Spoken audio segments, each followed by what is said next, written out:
going to talk about general the non-violent resistance in Palestine, because the non-violent resistance didn't start in Bil'in village. It's in the history of the Palestinian resistance.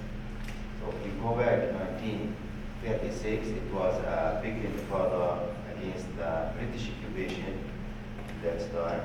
It was hungry strike moving in all Palestine against the British occupation. In 1987, it was the first intifada, we called it in Palestine, and it was popular everywhere in Palestine. All the people was join and participate in these demonstrations by or intifada by the non-violent way. But more to talk about the history of the occupation of Palestine, if we go back to 1948, the time of the Nakba, when the Zionists came to Palestine, how they destroyed Palestine.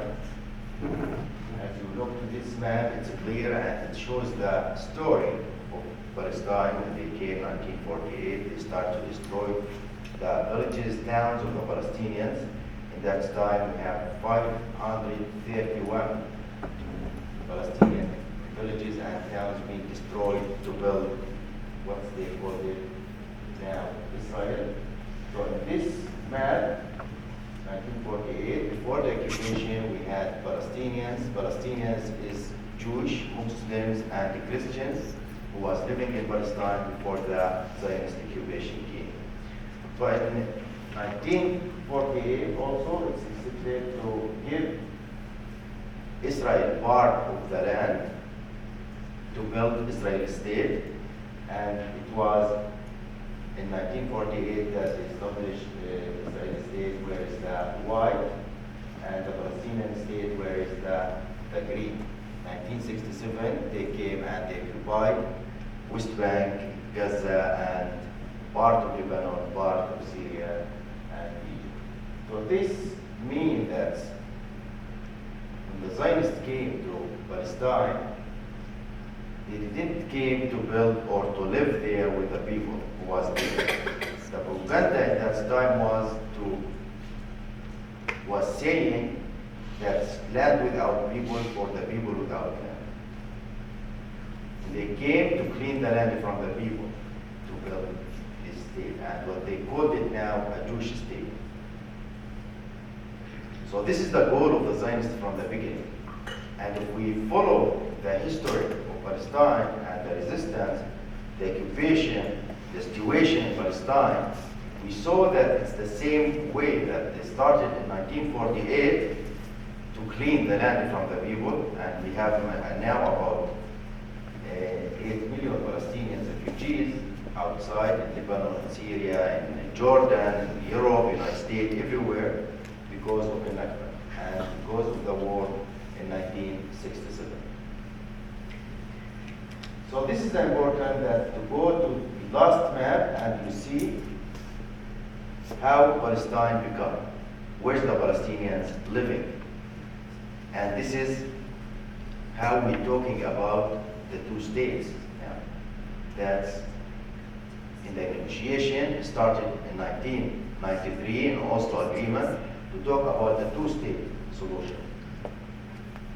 In that time, from that time, we can see this West Bank area that we have in the time of the negotiation, more than 24 years of negotiation from 1993. They never stopped building settlements. They continue to confiscate the land of the Palestinians. It means that they kill the two-state solution. If you look to the map here, you can see this red point is a settlement side of West Bank. It's make the life of the Palestinian people very hard to move from place to place, from city to city, from village to village, because of these settlements and borders that they start to build where is the Palestinian area.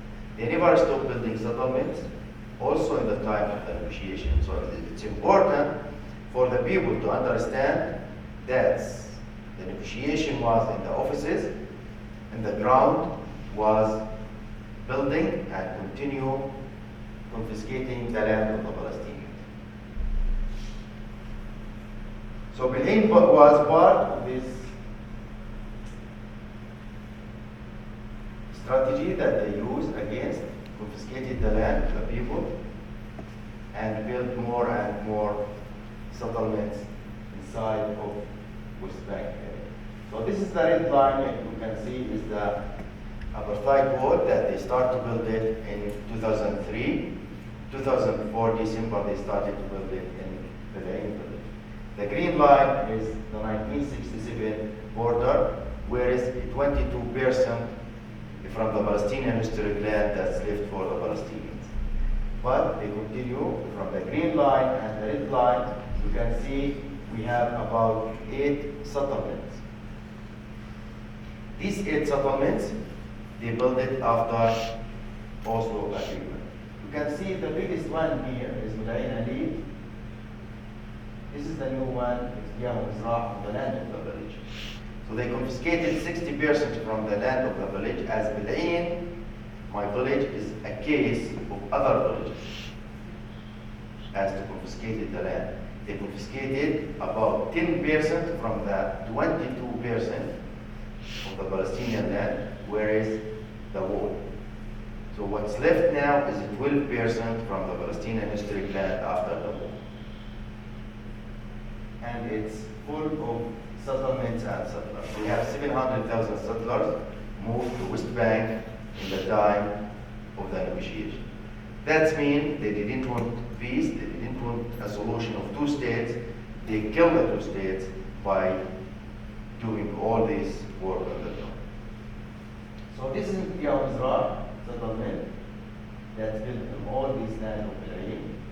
We have all this biggest settlement, Mudain, that's in 10 years, we have about 60,000 people moved to these settlements. Most of them, they came from New York. So 60,000, when the people hear settlements, they think that the settlement is very small or wild homes or something like that. But here we talk about thousands of people, 100,000 of people live in the settlements in West Bank. When you talk about 700,000 settlers in West Bank, it means that it's a big settlement that they built like cities. So in Bil'in, we started our resistance. We refused the wall, we refused confiscating our land, and we started our resistance.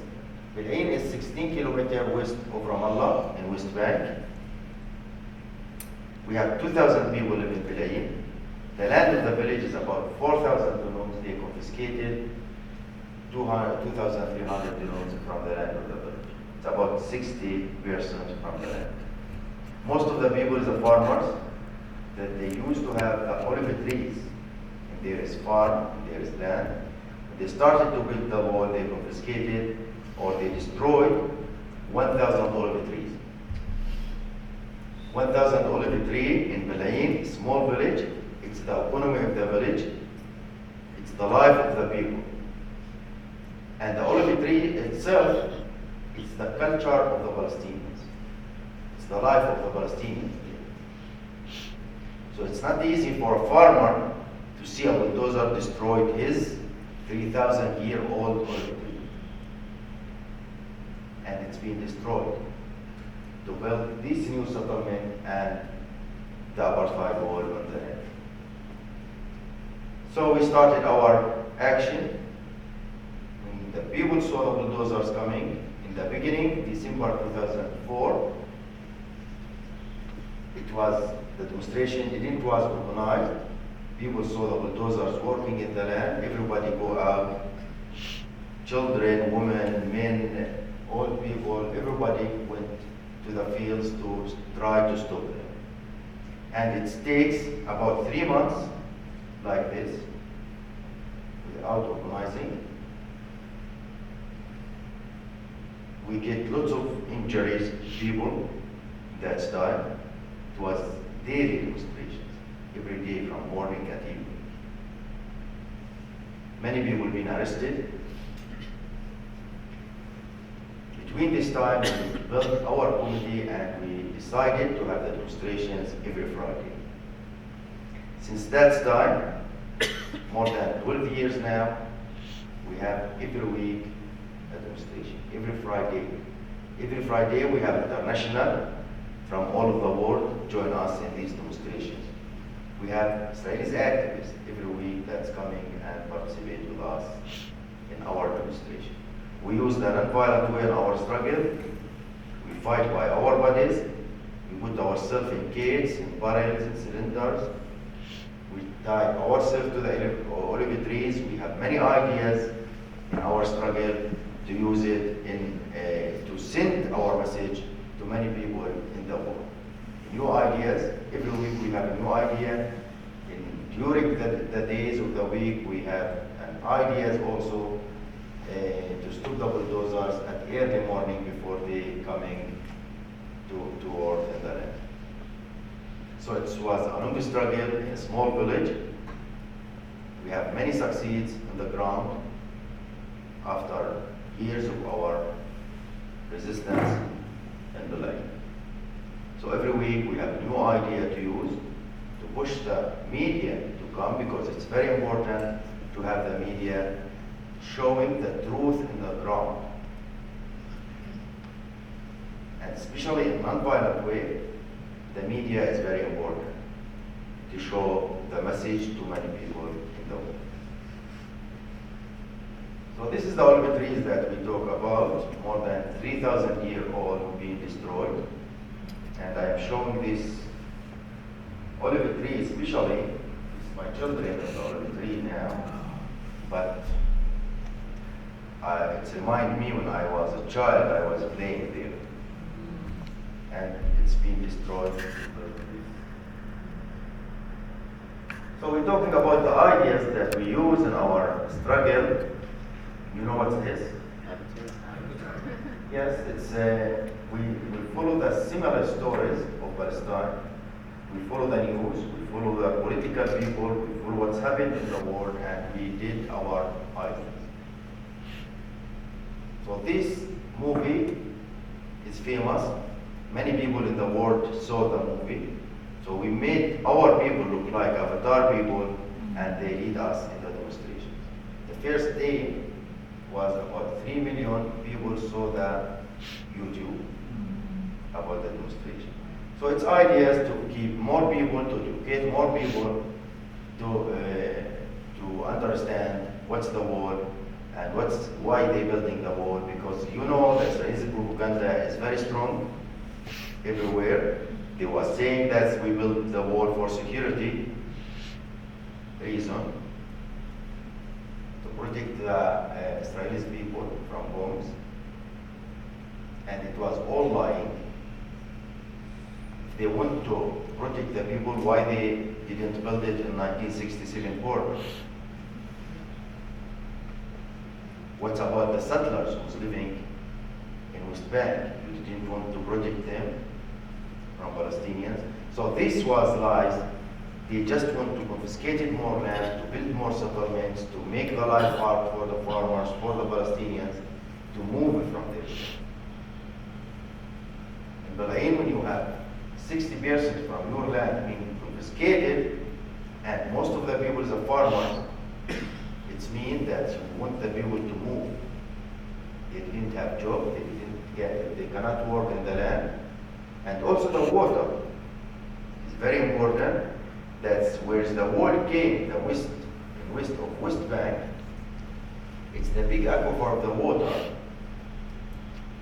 And the wall came over this. They confiscated the water, steal the water of the Palestinians, they give it to the settlements, and they sell us a little bit from this water.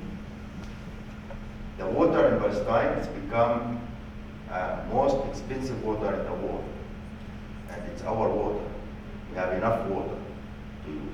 They steal this water and they sell us a little from this water. So we use as ideas also against the settlement that they start to build it in the same time when they start to build the apartheid wall. And this settlement is become illegal. We know that settlement is illegal by the international law, all the settlements. And this one is become illegal by the Israeli law. That we use in our struggle also. We fight in the courts. We use Israeli lawyers because they know more about the laws inside. And they build most of the settlements in the West Bank, they build it by this way. They take a permission from the court to build 1,600 apartments. The companies who's working in these settlements and the civil administrations, the mayor of Mujahid Elite, the biggest settlement, they decided to build 3,600 apartments. They changed the map of the settlement, they changed the roads, and they changed the number of the apartments. So it's become illegal by the Israeli law. We fight against this. We take our families and we live in the houses where they built it because the settlement is still empty. They're still building the settlement. They was coming, arresting us and take us to another side for security reasons. Next, we bring a caravan, we buy a house, we put it there where's the settlement, and we stay there at night. They came and they take the caravan, and they told us, you cannot put your caravan here, it's our land. Next night, we bring another caravan, and we put it in the land. We put ourselves in the caravan, we close it, they came at night again, and they broke it, the doors, they arrested us, and they took the caravan. In that minute, we asked the commander there, the police, why are you taking our caravan and you let these settlers to build illegal houses? He said, we need a permission from the court to demolish these houses. He said, no, we give him a papers, we show him that it's illegal by the Israeli law. You know that? So he said, this is buildings, they have walls, ceilings, windows, doors, concrete buildings. This mobile house, so you cannot put it here. So it's different in the law, in Israeli law, that if you build house or room, you need a decision from the court to demolish it. If it's mobile house, they can't take it. Next night, we bring our materials and we started to build a house with ceiling and windows and door. December 2006, I remember that it was raining, very cold, and we built the room in 3 hours at night time, in bad situation. We make fire inside of the room to let it draw. We catch the ceiling for hours. So when they came at morning, the army, and they find the room there, it was very crazy. It was shooting, sound bombs, tear gas, but we told them you need a permission from the court to demolish our room. And it succeeded. It takes 6 years here. They demolished it in 2012 after moving the wall. And it's become the center of peace. 24 hours the people were staying there, coming from all over the world to visit, to sleep in this room, Palestinians, Israelis, and international, all these years in that room. This is my wife. But women is part of our resistance. They join us in the demonstration every time, and they protect the children when they start to shoot to them. Also, internationals is very important in our struggle that we have every week in our demonstrations internationally from all over the world until now that's coming to participate with us in the demonstration. We have another groups of international that's coming during the days of the week, like the Interfaith Peace Builders, groups from Jewish Voice for Peace, group from students in universities that's coming to have information and to see from the ground what's going on there and the situation in Palestine. So we have many international that visiting us, famous people, people who have Nobel Peace Prize like Jimmy Carter, Desmond Tutu, Luisa Mercantino, all these people who was visiting us, and some of them been injured also in the demonstrations, like Luisa Mercantino or Mariette McGuire from Ireland, and being deported also. That's many international being deported because they participate in these nonviolent demonstrations. So we talk now more than thousands of people being deported because from the airport or from the demonstrations because they came or they activists or they peaceful people being deported, thousands of people from the Israeli government, and it's illegal by the international law that they didn't did anything danger for anybody. They deported them for 10 years. They cannot enter again to Palestine. So despite all this non-violence that we use in our struggle, they use lots of violence against us from the beginning. They started a violence to break us because they know that the non-violent way is show the face of the violence. It's scared them this way, so they try to break us by using lots of violence. Many kinds of weapons that they use it against us, and it's illegal to use it by the international law. This black one here, it's illegal to use it against civilians by the international law. We have many people being killed by this. It's called tear gas. By the Israeli propaganda, it's called tear gas and rubber bullet. But this is not tear gas and rubber bullet. This is tear gas canisters. That we have many people being killed by this tear gas. The American army was using to broken the windows when they want to attack some place because it's most of these weapons made in the United States.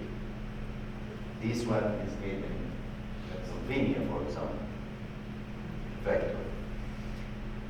So they was using to broke windows to attack some place because it's get the gas. It's very heavy. It's get the gas when it's hit something heavy.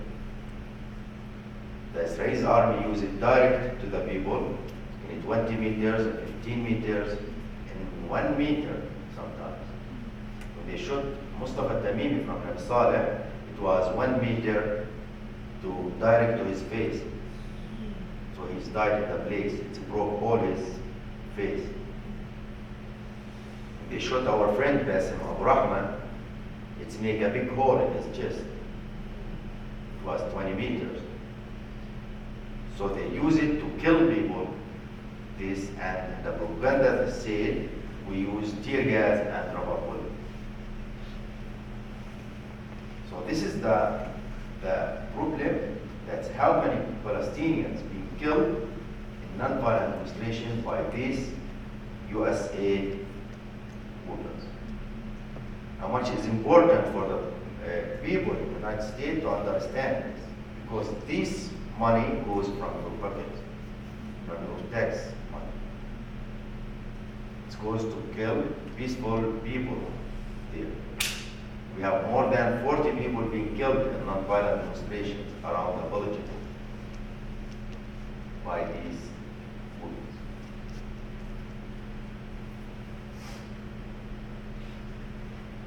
This is another tear gas canister that they use it by machines.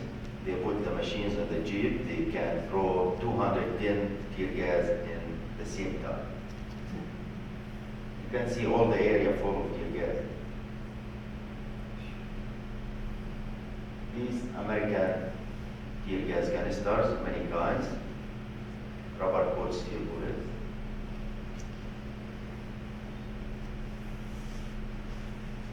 IKS, I think, the name of the company. This is also another kind of weapons that they use it. It's a chemical things, we call it skunk water, but it's a chemical things, they pull it together, it's make a very bad smell. You have to wash yourself many times, you have to throw your clothes. So this, very bad also, very dangerous for the land, for the trees, and for the people. They use it every week against us, and sometimes they enter the village by this water and start to spray the houses. Because it's the smell keep in the ground or the houses many weeks before it's done. This is the tear gas from machine.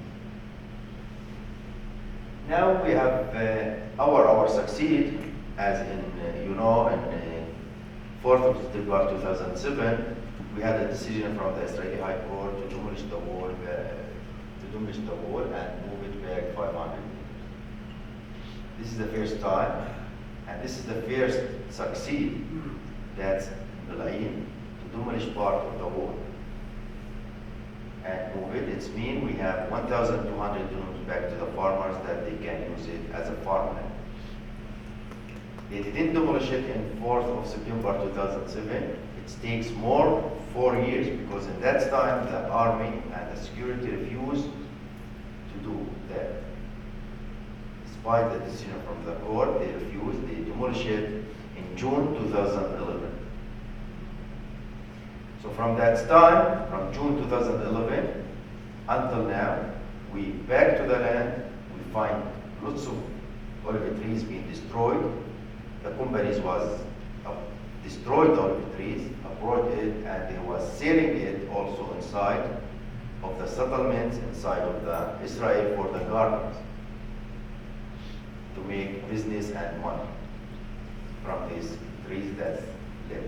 So we started to prepare the land, we started to fix it, to plant new olive trees, new farmland, new grapes, new vegetables, and the farmers make like rooms. We called it farmer room in that area. 3 months ago, they started to demolish these farm rooms. They demolished 6 now. We have 40 orders in that side of the land to demolish it from the court. This is the hard part of the violence that they use it against us, especially against our children, the night raids. In the beginning, they started, as I said, lots of violence against the village to break the people. 2009, 2010, it was like every night.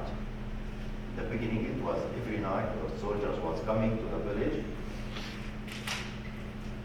200 soldiers cover their spaces with dogs in a small village, raiding in the same time 10 houses, 15 houses. And this happened in my home many times. I have 5 kids. And it's not easy for the children to see a soldier cover his face with big gun, wake him up when he's asleep. Because many times they enter from the windows or from the broken the doors with the people sleeping at 2, 3 o'clock in the night. 2 weeks ago, was just a story from my child, 3 years old, he's now. I was traveling and they attacked my home to arrest my son. They arrested him after he's injured. So my 3-year-old son, when I came back to the house, he was explaining to me, I'm traveling a lot. Every time he's waiting me at the door, happy, smiling, welcome me. And this time, he was very sad. Waiting, in his mind, he had a story to tell. So he didn't say hello to me. He just starting to explain about the soldier, where they was standing, what they did, how they look like. A child of 3 years. They arrested my brother, they beating him. When he's finished, I asked him, he was afraid. He shy to say yes. He said no, but I was very cold. It's cold, very cold for a child. It means he was very scared, very afraid of this sort. He said to me that when I become old, I will beat them, I will kill them. So look how they plant the violence inside of the children.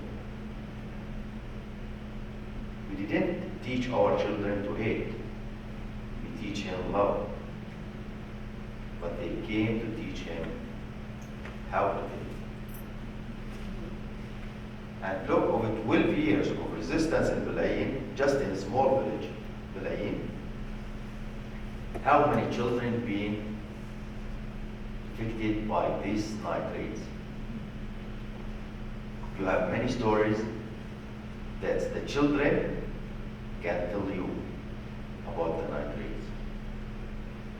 So it's affected our children. It's the hard part that they use it against us to break. This is at night, how the children have to go out of the house, all of them, to start to search inside of the house. They use special forces also against us in the demonstration. They send as soldiers, like our clothes, they put them in the demonstrations to throw stones to the soldiers. In our strategy, we know, everybody know, that who participate with us, we never starting to throw these stones in our demonstrations. Especially in the big demonstrations, they were sending special forces to throw stones to the soldiers, to change it to violence, to give reason to the soldiers to attack the demonstration, to show the media that we have lots of media that's coming to Bil'in in the big demonstrations, to show the media that these people throwing stones. But because of our strategy, that we didn't use stones in the beginning, or we never started, we know these people. When we try to stop them doing that, they start to shoot, while they take the guns, start to shoot, they arrested 2 of our people in that demonstration. 17th of April 2009, we lost our friend Basim Abu Rahman by shooting him by tear gas canister direct to his chest. He died in the place. 1st of January 2011, we lost his sister Jawahir Abu Rahman. The same, a big demonstration was also in Bil'in. This is how they used the people, they arrested them, and this is against the international law. This photo taken from YouTube, from video. He's from Bil'in, Ashraf Abu Rahman, that's been arrested. And this is the image how they arrested the Palestinians. This by chance, that's a girl from here window was taking a video in the cheekbone. They arrested him, they tied his hand, his eyes, and the commander gave an order to the soldier to shoot him. And he shot him in his leg in front of the camera. They they didn't know the soldiers that one was taking footage for them. So it's in all the tube, everybody saw these images after they came from Bil'in, human rights, Israeli organization. These are people who's coming to participate with us from inside of Palestine in 1948, that also they used against them the same violence as our friend from Haifa. He came to participate with us. They shot him by tear gas canister direct to his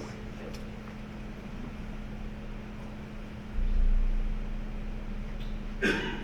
So this is also one of the victims.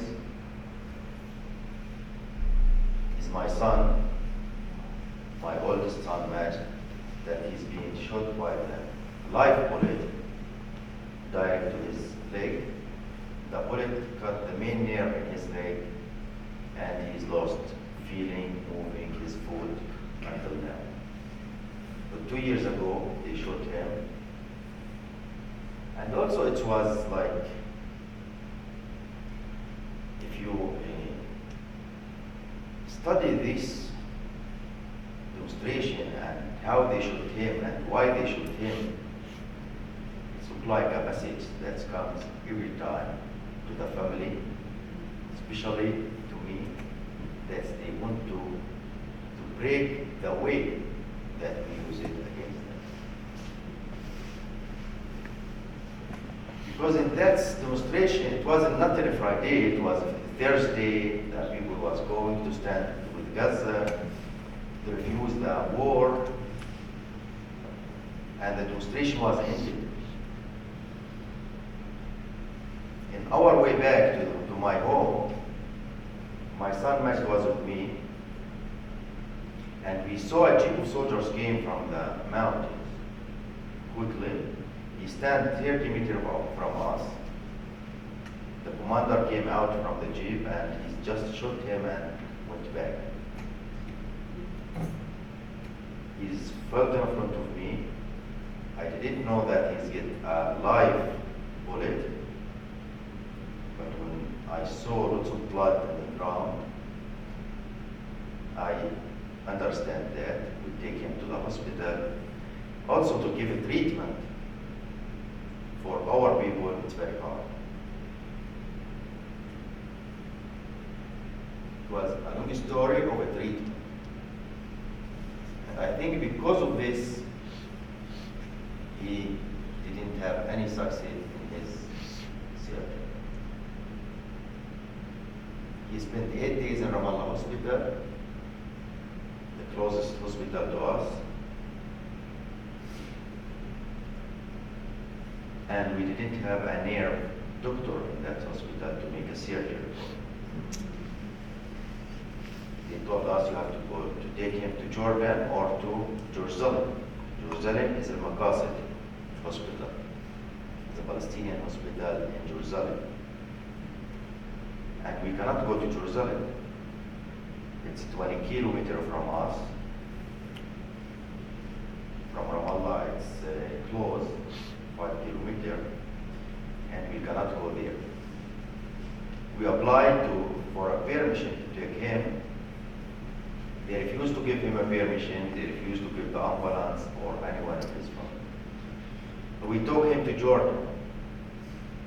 Jordan, in our way, they stopped us in the border when he was in the ambulance for 3 hours. Just to ask questions or to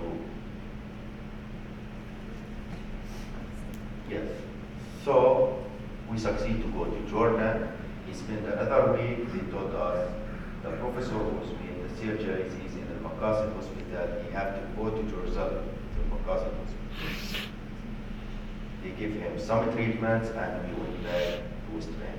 The same way they stopped him for hours at the border. We applied again for a permission by human rights organizations, by our lawyers, Israeli lawyers, they refused for security reasons.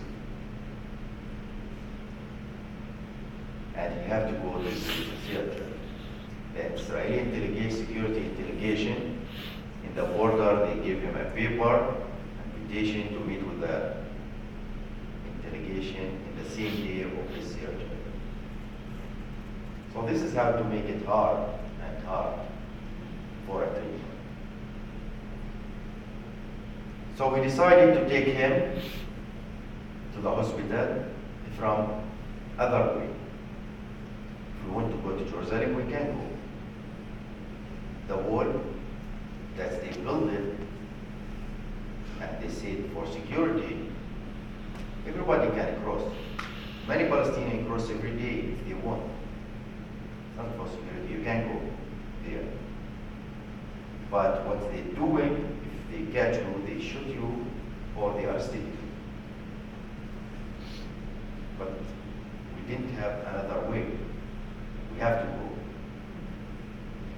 We called two of our friends, Israeli activists who was participating with us in the demonstration. They came in the middle of the night, 12 at night. They put him in their car, the back of the car, and they succeeded to take him to the Augustana. He spent another 10 days there without anyone of his family. He did the surgery, and after 2 years of his injury, the professor said it's a zero success. And one of the reasons that's the nerve, he had to do it early, and it takes no time. So this is Wells, and he's still using a machine to walk because he cannot move or he have a throat foot.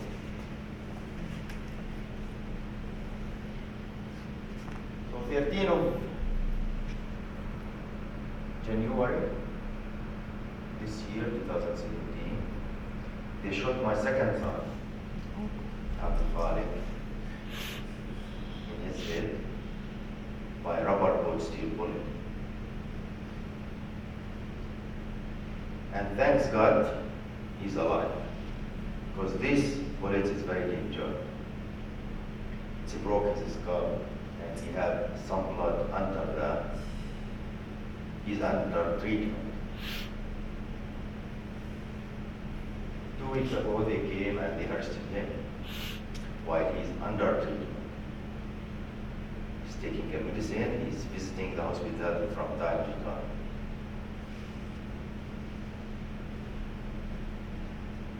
So this is the time when they came, like I was traveling. He came at night, they arrested him for 3 days, they beating him, and when he started to be very tired, they took him to the hospital. After the hospital, to the jail. They released him and they told him, we will come back to take you. In February,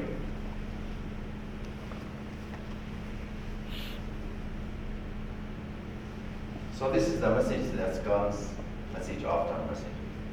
February last month, we also have my third son get a bullet in his chest. It's a sponge bullet. He's fell down. Took him to the hospital by the ambulance. And he's also taking medicine until then.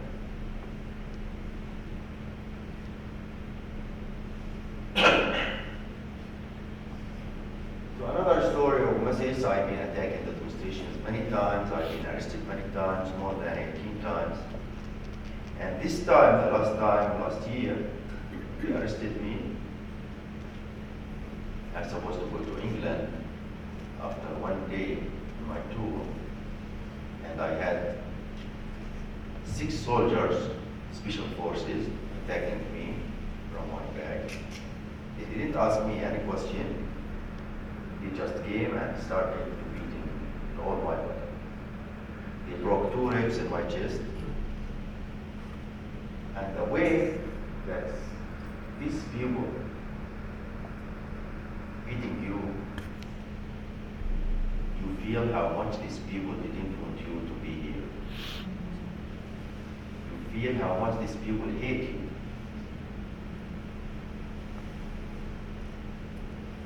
After they finishing beating me, they tie my hands, they tie my eyes to arrested me.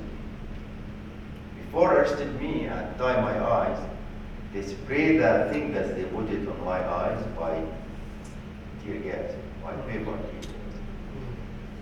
So these people, I don't know if they have ears. They have rocks inside. So how much these people hate us, they didn't want us to be in this. To keep me in all the time in pain. They arrested me. And also the way that they arrested me, they throw me on the ground of the jeep. Soldiers start to put their foot in my body. Throw bad words against me, against my family. And they keep me like this 10 hours. In pain in my eyes, in my chest, in my body. I was asking them to take me to the hospital, to the doctor. They just was laughing to me, saying terrorist. After 10 hours, they didn't take me to the court or to the hospital. They just throw me in a settler's road. And you know how much it's very dangerous to be in 12 at night in a settler's road. And thanks God, by chance, we didn't have any settler cross in that. I have to deal with myself to call the ambulance to take me to the hospital. So this message, as they send it from time to time, it's not just in Palestine. Also outside they started, because they know that our message is starting to be grown everywhere. Many people start to know about our message. Members in the parliaments, we visited, we speaking in the parliaments in England, in Europe. Many members coming to visit us, European Parliament. It's a growth. They're starting to attacking us also outside.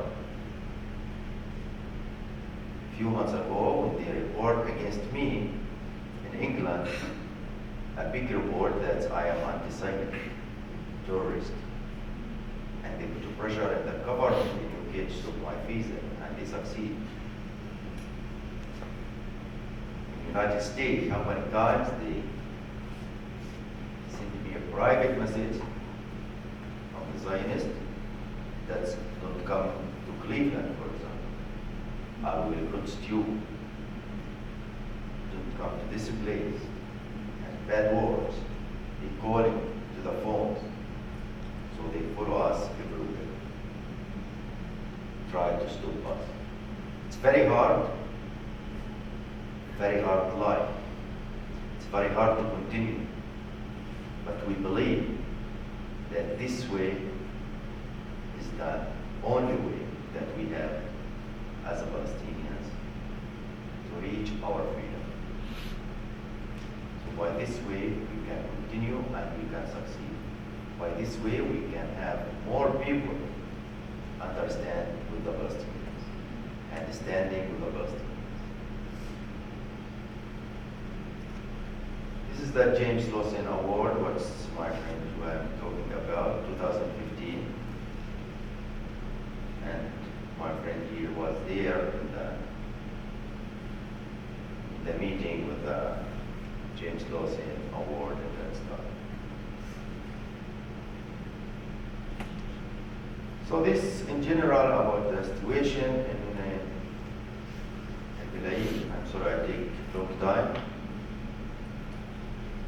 for my story. Here we lost the video. We have some videos that we can show about the nonviolent resistance and how the people was putting themselves in cages, in barrels, cylinders. It's some ideas but we lost it here in the computer, so we can open more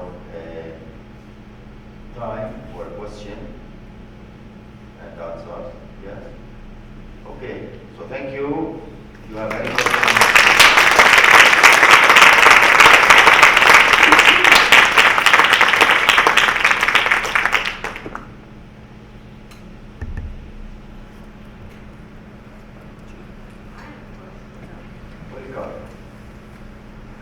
I just wanted to get your reactions from the APEC demonstration.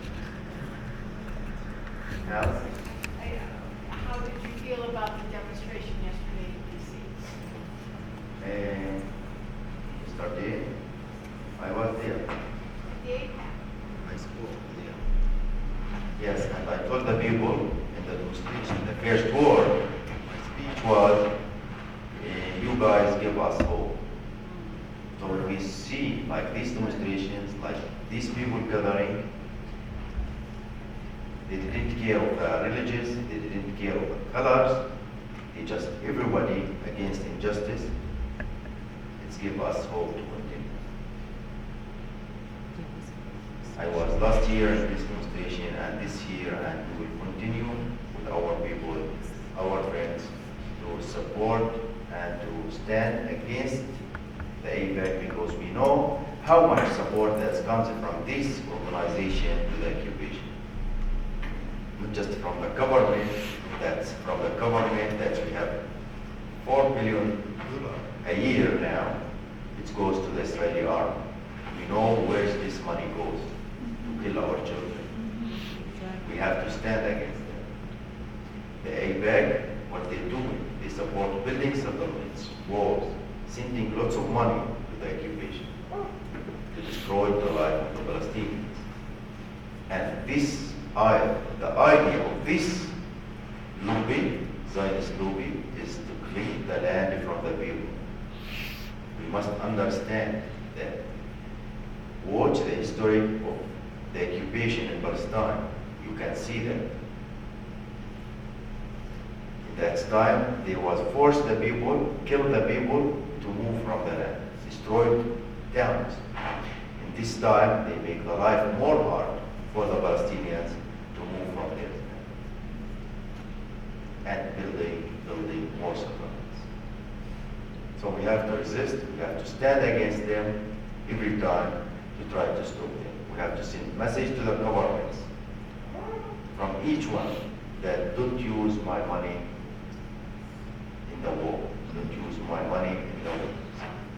It's your right to us.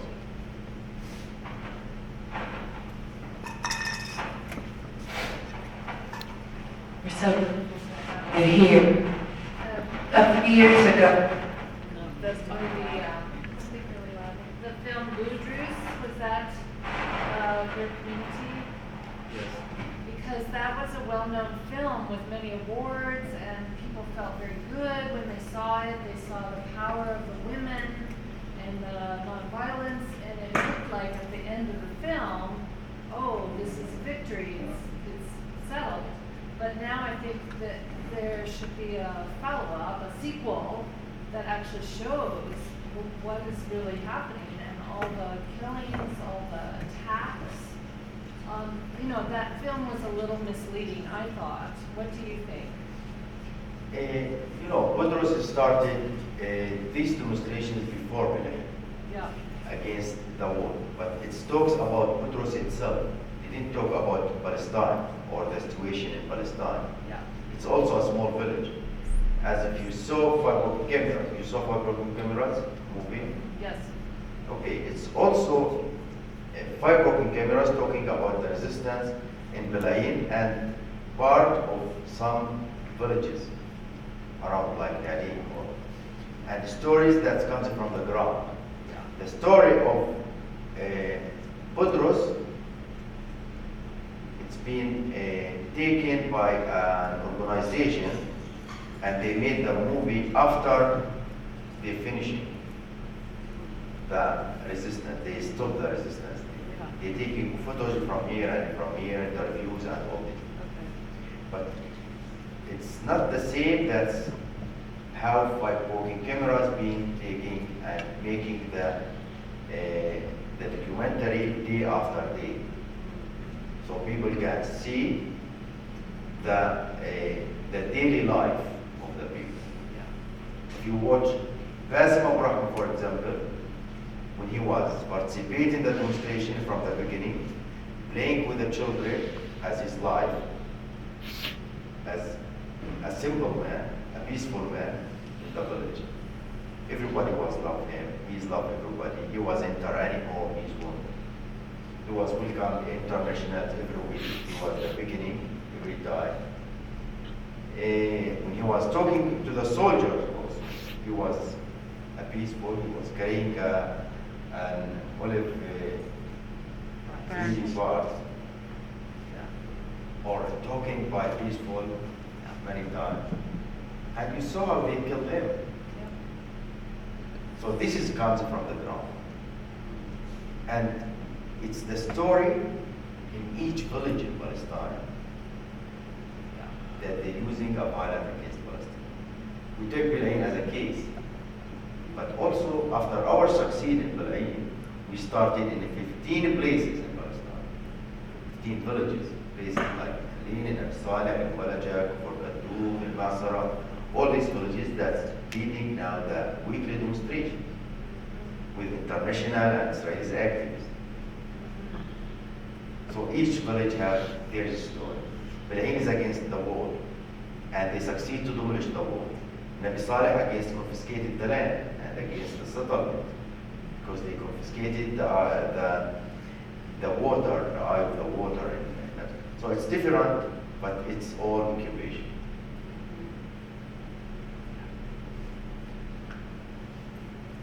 I have a question about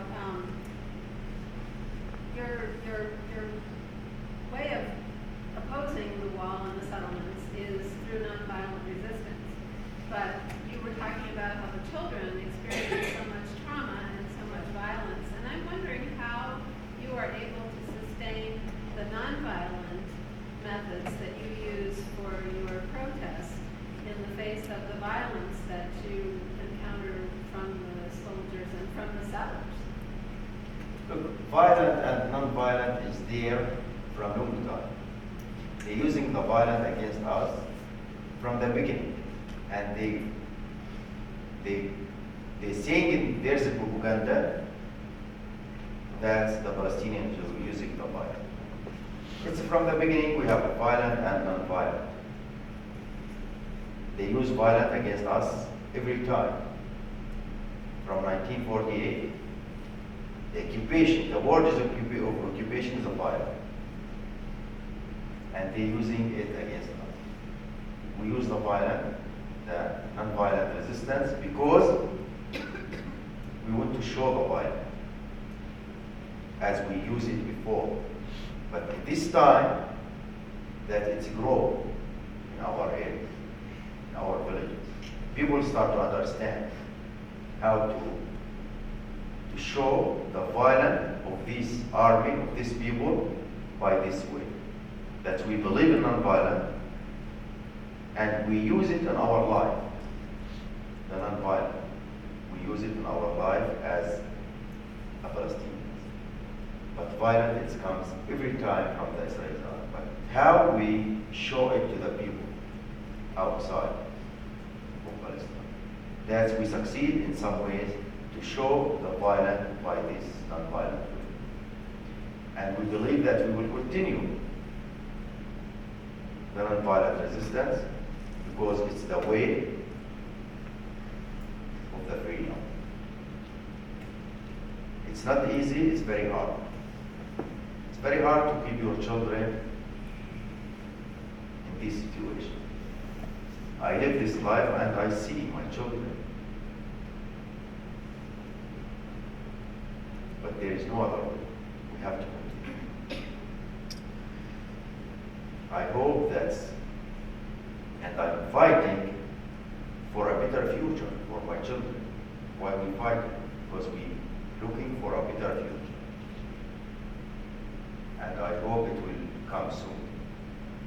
For a better future for our children and all children.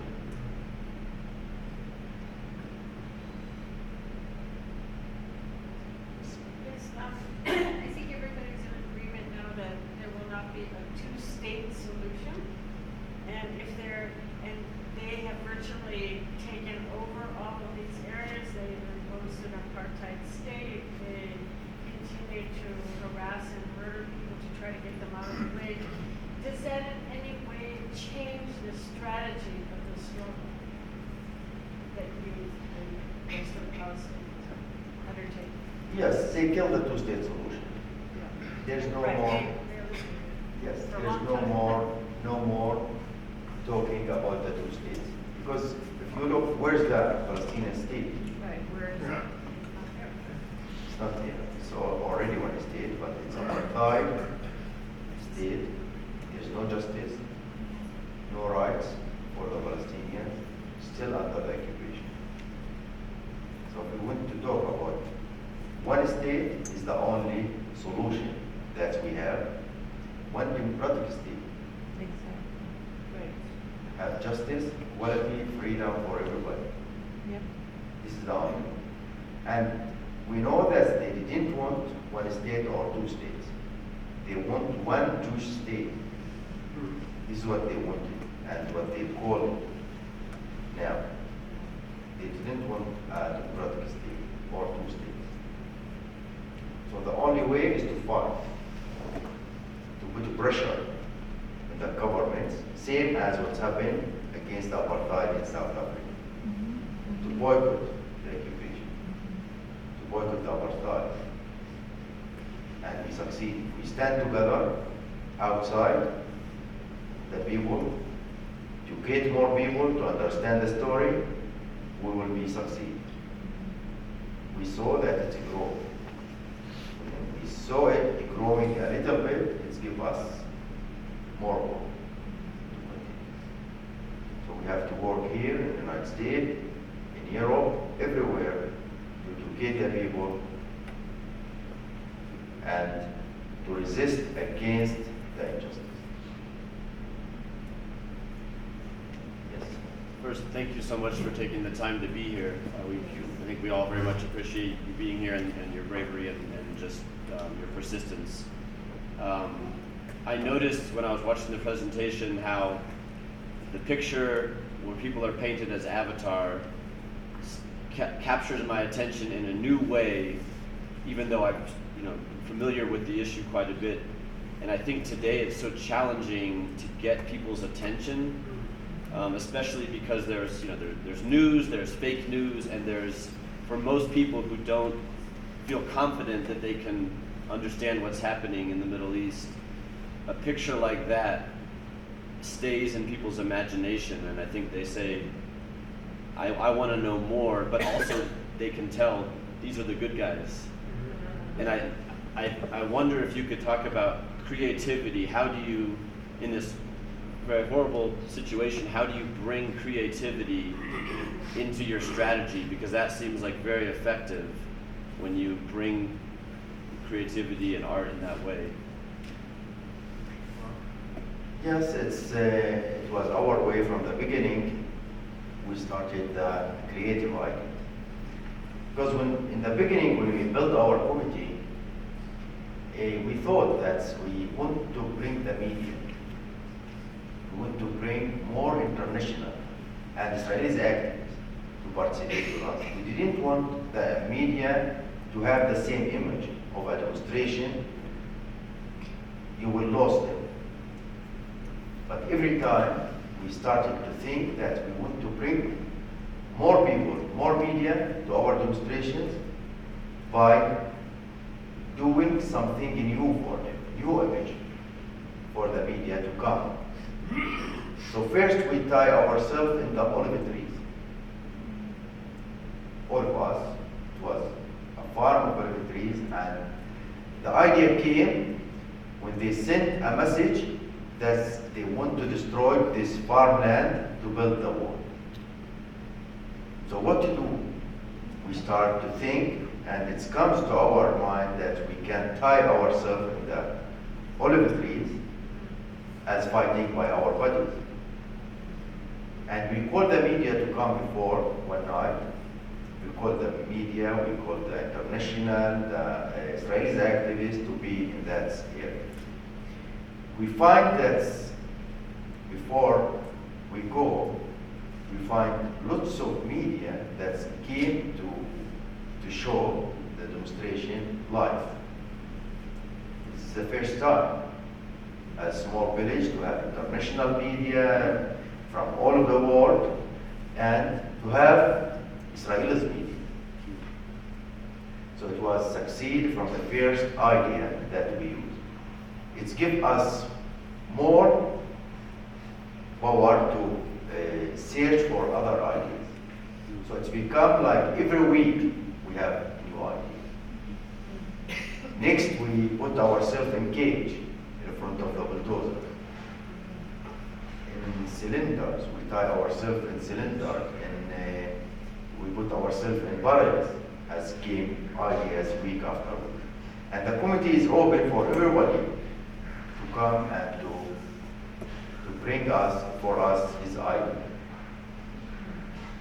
It's like Avatar, we watch Avatar and we find that it's a similar story for the Palestinians. So why we didn't make it? To let people who know Avatar movie to know about Palestine and about the war. So this was the idea. And every time we have the media coming because they have a new image.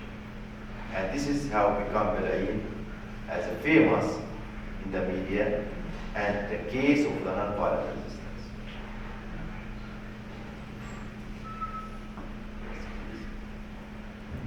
Besides arresting people at your Friday demonstrations, is there work going on the rest of the week on the wall on the Israeli side? Sorry? The arresting Are the people? Israelis continuing to build the wall despite the demonstrations? Yes, they finished the war already in our area. Yes, they moved the wall, they demolished the wall in Bil'in in June 2011. They already had built a new one after 500 meters, where is the settlement.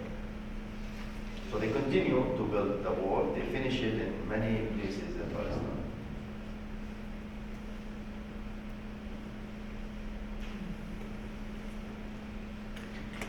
Do you see your struggle as similar to the American civil rights struggle that took many, many years to try to find equality? Yes, part of this struggle in Palestine is a similar, and we also in our struggle we study Martin Luther King and his struggle in the United States in 1960s. We follow Mahatma Gandhi, Nelson Mandela, so we learn a lot from these people. And now we have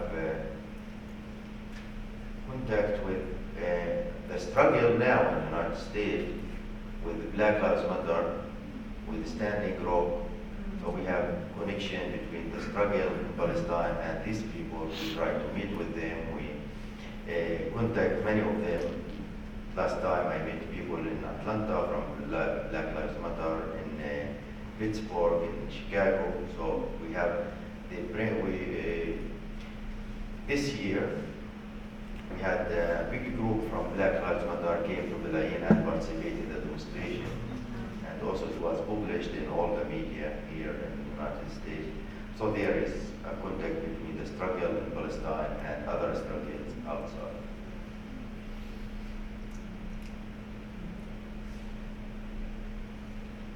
Yes, thank you so much for coming and sharing this inspiring story. I was curious about hierarchy within Bil'in. You seem to come to, you have such wonderful ideas and things really happen. I was wondering if there was a lot of consensus, or if you have hierarchy where there are leaders and others follow, and also how the women fit into the decision making. I was just really curious about that. Thank you.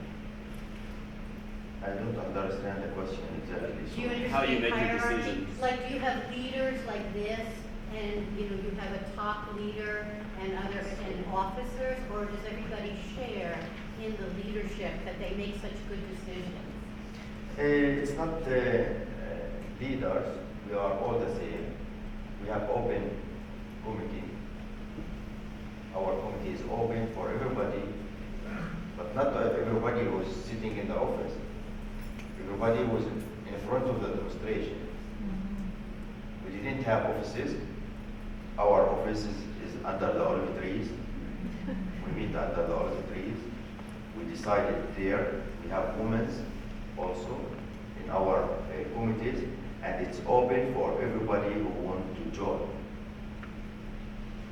Leaders who's in the front of the demonstration. We didn't have anybody give us a decision or orders from the top. We are at the ground, all we are the same.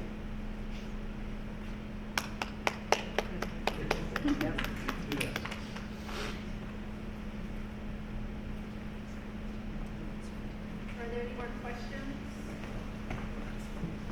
I'm sure that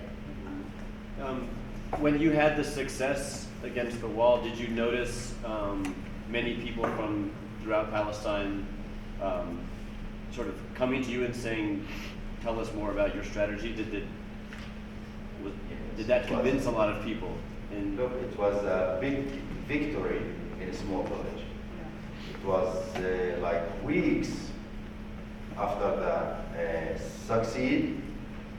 Many people from different villages, cities, they came, like when the people coming to the celebrate the weddings, they came to thank us. They came to ask us how to succeed. And after Bil'in, after the succeed, we have 15 villages that's starting the weekly demonstration. So it was a succeed, a victory as a small village, but also it came to other villages. They started like in Nabi Saleh, for example. Nabi Saleh has become famous village because of the weekly demonstration, because of the international that's going. Na'lim, Masar, Al-Walaja, for Gadoum, that's they doing until now, the weekly demonstration. So yes, it was lots of people coming to Bil'in to respect and to thank the people. and for training, to learn as well. There is, yes, we went to many villages also. When they started, we was going there, participate with them.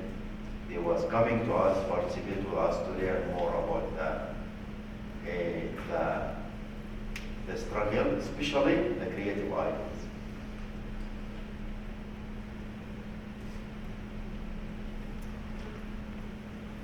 I have a question regarding the weapons. I really appreciate the visual on that because I know that the American government supports the killings. I'm from Mexico and it happens the same with the weapons. Most of them come from the United States. My question is more in regards, those visuals are very powerful. How do you use the images of the weapons in your demonstrations to call the mass media to let people, make people aware around the world that these taxes or this money, your money goes into these weapons? How to show it?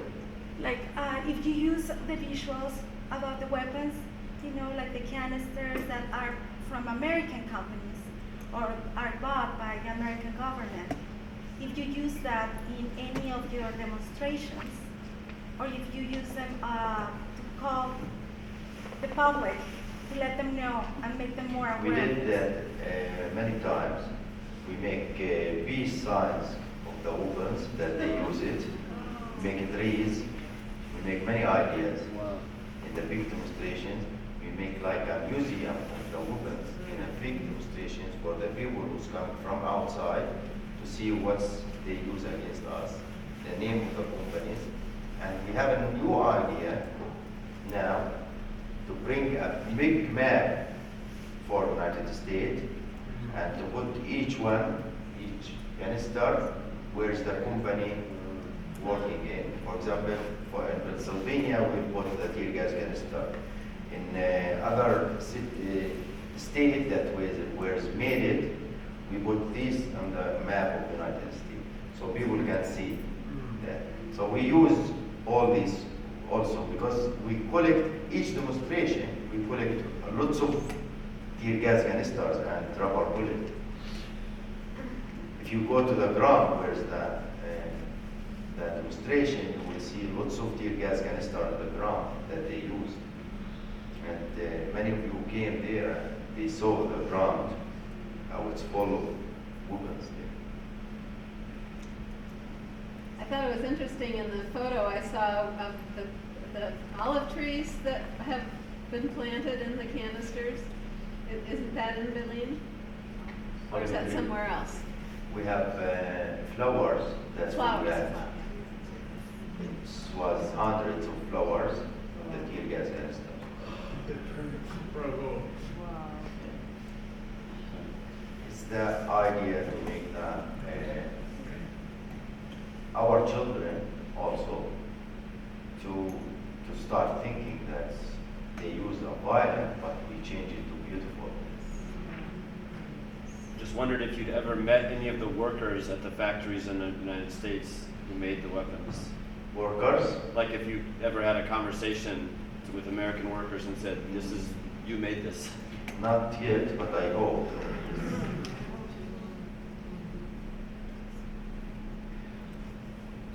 Because it's affected my children, so I'd like to meet with some of them, why they making this, and why you're sending.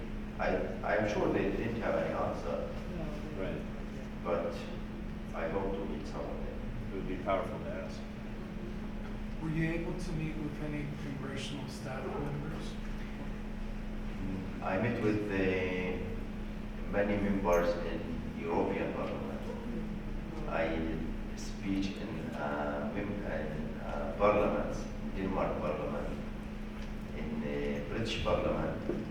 In April 23rd, I have another meeting in the British Parliament.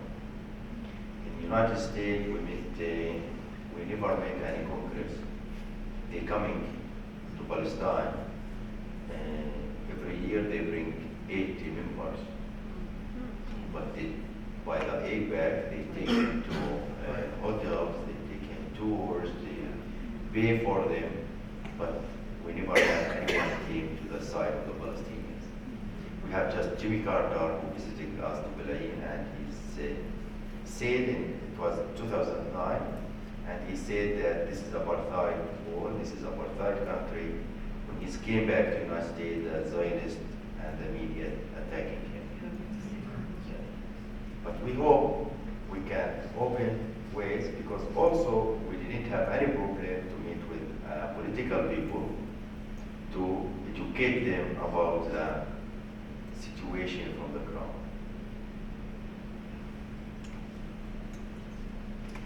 Are there any more questions? I think we have time for one or two more. Somebody else first? Go ahead. No, somebody else first. I'm not quite ready. Oh, Okay. Yeah. Thank you so much for the depiction of sort of grassroots social movement from the ground. I'm wondering what the relationship between the movement on the ground and the Palestinian Authority, Fatah, and basically the parties that are governing. So I wonder that relationship. Yeah. The parties is different than the Palestinian Authority. But after Oslo, we have the Palestinian area where the 12% from the Palestinian historic land, they cut it to pieces. It's area A and B and C. Area A, where the Palestinian Authority control. It's not control, it's all of us under the occupation, also the Palestinian Authority. Because the Israeli army, every time they enter the Palestinian cities, where the Palestinian Authority control, and they are still people, they kill people. Just last week they killed one inside of Ramallah city, the Israeli army. So it's all of us under the occupation. But there is no contact between the area B and area A. There's no contact.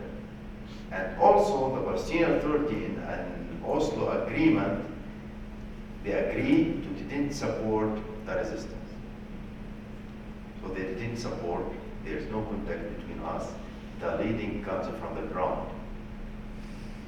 And also, if we go to Oslo again, that you cannot do demonstrations in area A go from area A to area B, it's illegal by the Palestinian Authority. They will stop you.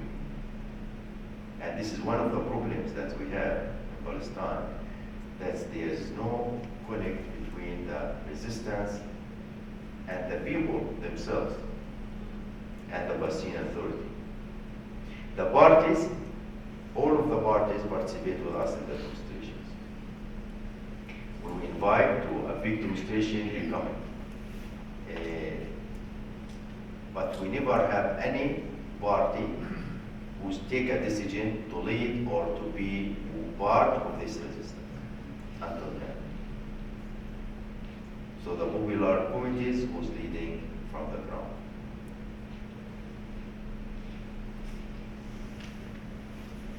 Yes, sir. Assalamu alaikum. Thank you for sharing so heartfelt from your heart about your family and your people. Thank you. It's very similar to what's going on here for over 500 years.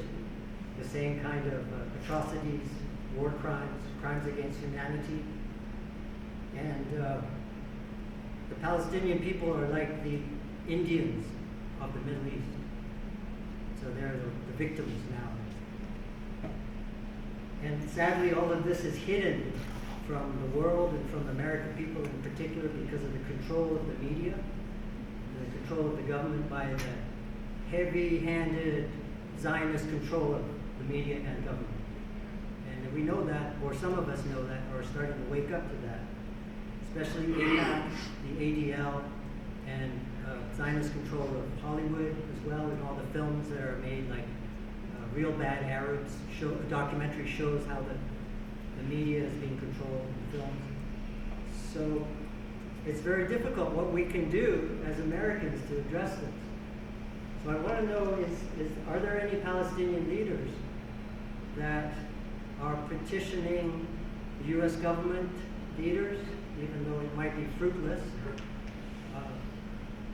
petitioning them to address these war crimes, these crimes against humanity? The international law, you mean, or the court? International law, or International Criminal Court, or the U.S. federal government itself. But who's scared? The Zionist is against the international laws. How many decisions that came from the International Security Council against the Israel government, and they didn't care. It's just a few months ago, it was a decision against the settlements and to stop building settlements. Netanyahu responded that he want to build 2,000 apartments in this settlement. This was the response. It needs more pressure, and we know that the American government is supporting, especially now, the time of Trump. So they support the occupation.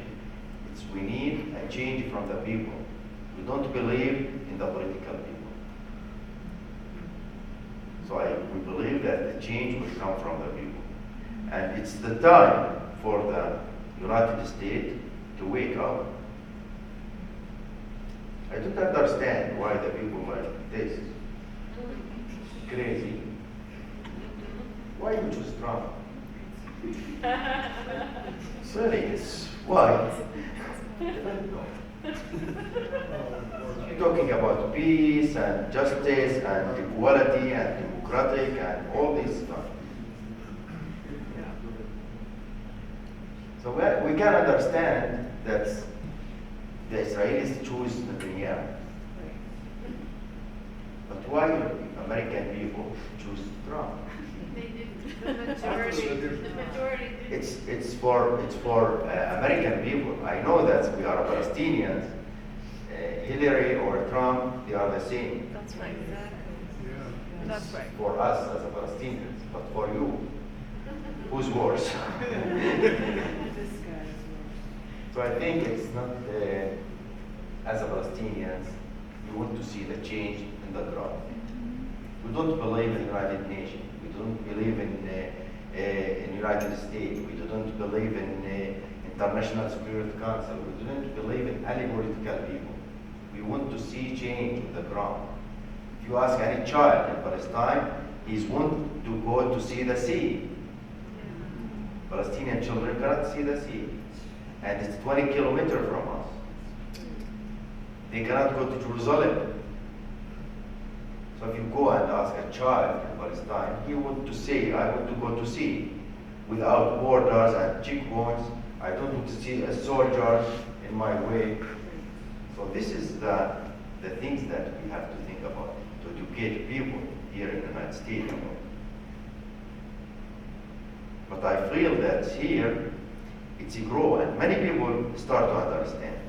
But I don't know why you choose Trump.